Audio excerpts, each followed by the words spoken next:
तो कुल्लू से जब शादी की तो उसकी एक लड़की पैदा हुई, और लड़की पैदा होने के बाद उसके भी लड़का पैदा नहीं हुआ।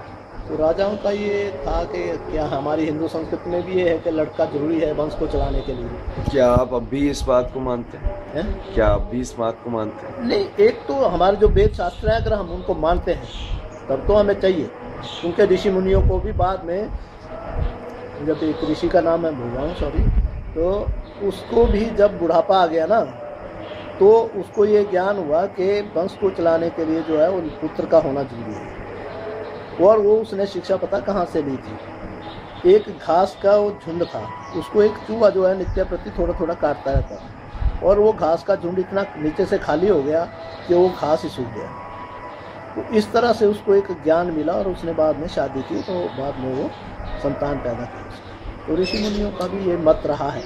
आजकल की इस 20वीं 21वीं शताब्दी में जहाँ लड़कियां भी पायलट्स हैं, वकील हैं, सब कुछ है, आप अभी भी मानते हैं कि लड़का जरूरी है वंश को बढ़ाने जो है ना? आपका विचार? एक मेरी नीति के अनुसार, जैसे एक लता होती है ना, बेल जिसको कहते हैं, वो बिना सहारे के ऊपर नहीं चढ़ सकती, वैसे ही एक स्त्री को जो है वो बचपन में पिता का साया, जवानी में उसको भाई का साया, और उसके बाद जो है पति का साया, यानी और उसके बाद पुत्र का साया उसके साथ हमेशा रहना चाहिए। ये अलग बात है कि हजारों में लाखों में एक लड़की ऐसा हो सकती है कि वो कल्पना चावला बन सकती है, ठीक है ना। परंतु हमारी जो कल्चर है, हाउसवाइफ का जो मतलब वो रहता है, ये तो ठीक है। तो आज भी हम इसके ताज़ा उदाहरण मैं आपको दूंगा। हमारे यहाँ फॉरेस्ट में लड़कियां बोलती हैं हमें फॉरेस्ट गार्ड लगा दो, हमें फॉरेस्ट गार्ड लगा दो। अच्छा, ठीक है। तो फॉरेस्ट गार्ड उनको लगाया, बाद में वो फॉरेस्ट की ड्यूटी नहीं कर सकी, क्योंकि रात को जंगल में आग लग गई तो लड़की अकेली मतलब जंगल में नहीं जा सकती जी। ठीक है। नंबर 2, एनिमल हस्बेंड्री में एक लड़की जो है वो बोलती है मैं डॉक्टर बन गई, परंतु वो जब उसको गांव में हम बुलाते हैं ना कि इस गाय को या भैंस को इंजेक्शन लगाना है, तो अकेली कुछ नहीं कर सकती, जबकि जेंट्स होगा वो एकदम उसको कंट्रोल करता है पशु को। अच्छा। नंबर 3, हरियाणा में लड़कियों ने कहा मैं कंडक्टर लगाऊं, यानी परंतु कंडक्टर जो है ऐसी जगह बस खराब हो गई कि जहाँ पे वो अकेली, क्योंकि कंडक्टर की जिम्मेदारी है बस को संभालना जी, जबकि ड्राइवर की ड्यूटी नहीं है, ड्राइवर की ड्यूटी है सिर्फ चलाना। ठीक है। जब उसने बोला कि मैं तो चला, तुम इस गाड़ी को संभालो, तो वो अकेली वहाँ नहीं रह सकती, चाहे वो किसी भी लिहाज से सोचो। परंतु हम जो समझते हैं कि उसको किसी न किसी पुरुष का सहारा लेना जरूरी है। ठीक है, समझ लो, ठीक है ना जी। तो हम ये सवाल सिर्फ मेरा नहीं है, ये सवाल बहुत सारे मेरे जैसे लोग पूछते हैं, और जब कोई बुजुर्ग इस सवाल का जवाब इतने प्यार से देते हैं जैसे आप दे रहे हैं, तो शायद बहुत लोग देखेंगे इसको। ये तो ठीक है ना, ये मतलब मैं तो गलत नहीं बोल रहा हूँ ना। मैं नहीं कह रहा मैं तो आपको, अब आपको इस पर विवेचन करना है कि क्या ये सही है या नहीं। हाँ, वो जो देखे वो जाने, वो समझे, हमारी समझ में जो आ रहा है। राइट, ठीक है ना, राइट। तो लड़कियों के तो 2 काम है, एक नर्सिंग और दूसरा टीचिंग। ठीक है, राइट। इसके बाद जो है जॉब कर, ठीक है, IAS भी बन रही है, सब खुशी की बात है, हमारी बेटियां बने, आगे बढ़े। परंतु जहाँ तक कुछ ऐसी पोस्टेस हैं कि वो नहीं चल सकती, तो ये मैं इतिहास से बात इतिहास पे वापस आ जाए। तो राजा साहब ने कुल्लू से शादी, आपका नाम क्या है? जगन्नाथ शर्मा जी। हाँ, तो राजा साहब ने कुल्लू से शादी करी, उनकी बेटी हुई, लड़की हुई। हाँ। लड़की होने के बाद जो है काफी दिनों तक लड़का नहीं, तो रियासत को चलाने के लिए तीसरी शादी की परमिशन उसको रानी ने दे दी कि आप तीसरी शादी कर लो, लड़का तो जरूरी है। तो उसने बाद में जो है राजा ने तो शादी कर ली सुकेत से, जिसको आजकल सुंदर नगर कहते हैं। ठीक है। तो उसके बाद जो है वो रानी आई, तो वो जो कुल्लू वाली रानी थी उसकी लड़की जो थी वो जवान। अब आज भी हिमाचल के अंदर, अब आपने सुना ना सुना, तो कुल्लू की जो सुंदरता है वो मशहूर थी। आज तो प्रदूषण की वजह से चाहे या हम तो इंटर कनेक्शन की वजह से कुछ भी हो गया, परंतु वो लड़की बहुत सुंदर थी। तो जो रानी सुकेत से शादी की, तो उसने कहा कि इस लड़की की शादी जो है मेरी भाई के साथ कर। अच्छा जी। तो उस पर रानी साहिबा जो कुल्लू वाली रानी थी वो अड़ गई कि ये नहीं हो सकता, मैं और आप जो सौकन के रूप में, और सौकन एक बहन के रूप में होती, तो लड़की के मामा हुए, ये शादी नहीं हो सकती। अब एक त्रिया हट और एक राजहट, ये दो हट मशहूर है।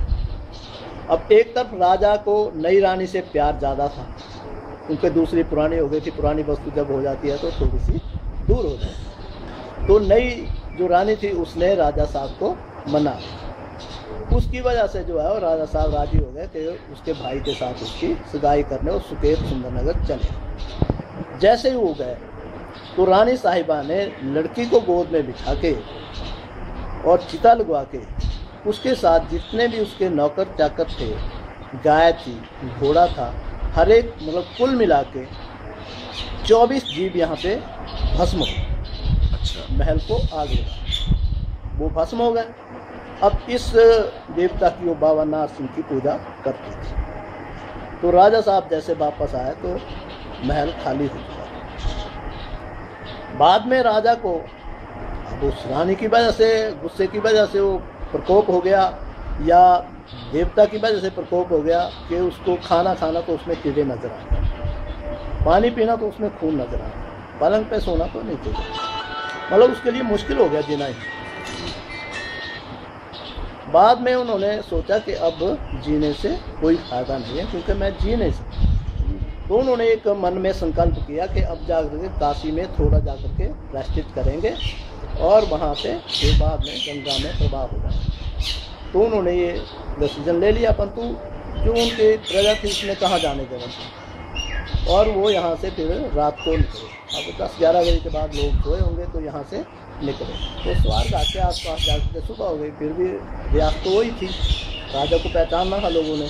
तो थोड़े से झाड़ियों में छुप गए, सो गए। उनकी आंख लगी तो रानी साहिबा स्वप्न में आई, तो उन्होंने कहा कि राजा साहब रियासत लावारिश हो जाएगी, मरने से कोई फायदा नहीं है, आप वापस जाओ और वहाँ पे मंदिर स्थापना करो और अपने जो महल हैं उनको शिफ्ट कर दो। सांड के मैदान में जो नदी के किनारे उनके महल बन गए, यहाँ पे मंदिर की स्थापना हो गई। ये इसकी पूजा करती ही देवता की यही मंदिर था। उसके सामने उनकी बेटी भी है और बेटा भी, वो अपने आप भी हैं और वो जीव भी है सब। तो वहाँ पे स्थापना हुई और पूजा करने के लिए सिर्फ ब्राह्मण जो है हमारे बुजुर्ग थे। जब कुल्लू से वो बारात वापस आई थी तो बाया डहर हमारा गांव पड़ता था बीच में, तो वहाँ पर रात को हमने वो बारात डोली उसकी ठहराई थी, पैदल चलते थे। तो उन्होंने कहा कि बाकी सब दोषी हैं, सिर्फ वही ब्राह्मण जो है पूजा के लिए रखना है, वो मेरे मायके वाले हैं। तो इसके बाद यहाँ स्थापना हो गई और नीचे तो एक जो नीचे मुझे 3-4 मंदिर नजर आते हैं। उसमें ऐसा है ना कि रियासत थी ना, ये नगर था, तो वहाँ पर एक तो हनुमान का मंदिर, एक रंगनाथ का मंदिर, जहाँ भी राजा होते थे ना, आप किसी भी राजधानी में जाएंगे, मंडी में जाएंगे उस जगह, तो वहाँ पे छोटे छोटे मंदिर थे। परंतु ये मंदिर जो है ना, ये स्थानीय देवता है और इसकी स्थाई यहाँ पे, क्योंकि शायद हो सकता है कि इनको पहले ही पता हो कि यहाँ पे डैम आ जाना है, और तो ये यहीं बैठे हुए हैं, इनको कोई छेड़छाड़ डैम से, नमस्कार, तो इनके साथ कोई छेड़छाड़ डैम वाली नहीं है।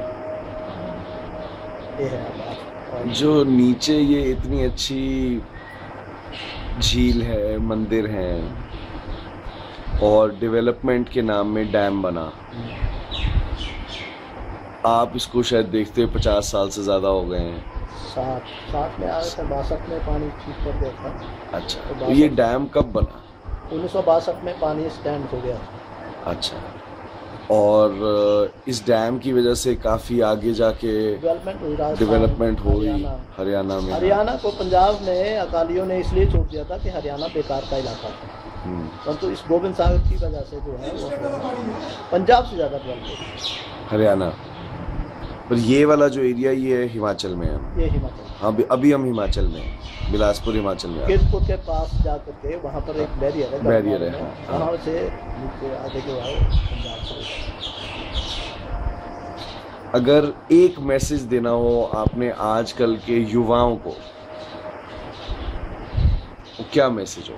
मेरा मैसेज ये है कि हम एक जनरेशन गैप जो पैदा हो रहा है, एक हमारी जो जनरेशन थी, कल्चर थी, संस्कृति थी, उस गैप को क्लोज करते हुए हम अपने बुजुर्गों से भी कुछ सीख लें, उनकी सेवा भी करें, जो हमारी कल्चर रही है हिंदुस्तानियों की है जी, उनको ना भूलें और उसके साथ साथ जो है हम आगे विकास की ओर भी ध्यान दें, है जी, और आगे तक चलते चलते आगे और पीछे का जो गैप है उसको ऐसा नहीं कि पिछले कुछ नहीं थे, क्योंकि एक कहावत है कि जब बहू आती है, चिल्लू आया बुझिए, जब बहू आती है ना तो सास को कहती है कि इस घर में मैं आई हूँ तभी कुछ हुआ है, उससे पहले कुछ नहीं हुआ, ठीक है।